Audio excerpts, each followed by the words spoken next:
Hello mga idol, gusto nyo bang malaman kung paano mag-upload ng mahabang video sa ating Facebook page o sa ating Facebook profile? Ngayon kung gusto nyo pong malaman, ayan ipapakita ko po sa inyo kung paano mag-upload. Open natin ang ating Chrome.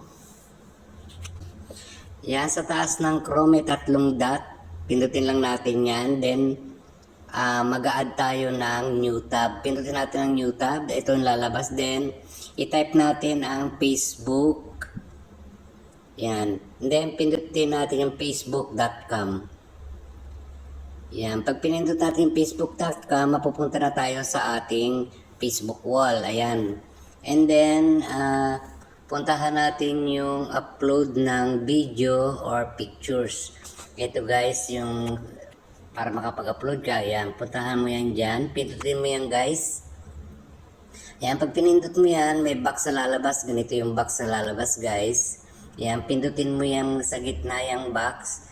And then, pag pinindot mo yan, mapupunta ka sa iyong gallery.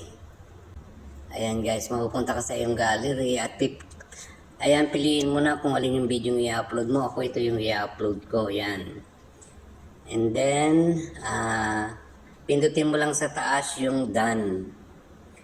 Yan, pag napindot mo na yan, yan, mapupunta ka na sa ganito. And then, pwede mo na siyang i-edit. Siyempre, lalagyan muna natin ng title, yung what's on your mind. So, kung ano yung title mo, yun ang ilalagay natin. Idol, ang i-upload ko nga palang video ay more than 4 minutes. So, hindi talaga siya pwede sa Reels. Balik tayo dito sa box and then, punta tayo sa view option dun sa loob. Pinutin natin yung view option, ito yung lalabas. So, dito guys, kung ano yung title nyo, ilagay nyo na yung title nyo dyan. Siyempre, as usual, kung ano yung inilagay ko kanina, yun ang ilalagay ko. And then, pag nalagay nyo na yung title guys, punta na tayo doon sa add tags yan. Kung anong topic mo guys sa video, yun ang ilagay mo. So, ako, ito yung mga topic ko. Ayan guys, so wag tayong maglagay ng mga tags na hindi naman related sa ating video na i-upload kasi lalo lang magugulo ang si Meta to recommend our video. So ayan, pag tayo ay nakapaglagay na, then punta tayo dun sa baba. Hindi, dito sa baba mga idol, pwede na kayong mag-add ng caption, pwede kayong mag-change thumbnail yan.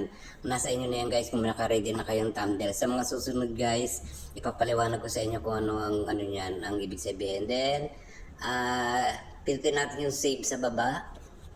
Ayan, dito na tayo and then pindutin natin yung post. Ayan. Ayan, uploading na siya mga idol.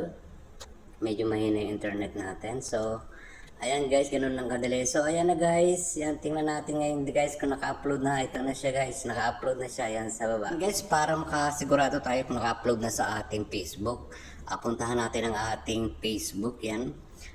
Pindutin lang natin yung ating Facebook. And then, pagkatapos nyan guys, punta tayo sa ating profile para mapunta tayo sa wall natin. Ayan guys, nasa wall na tayo. Ayan. I-browse natin, hanapin natin. Ayun guys, naka-upload na siya.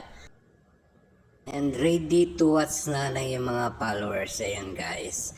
Ayan, maraming salamat sa inyong panonood. Kung nagustuhan nyo guys, subscribe to my YouTube channel. Guys, yan na po ang mga na-upload kong video. Sana po supportahan nyo. And see you next time. Bye-bye.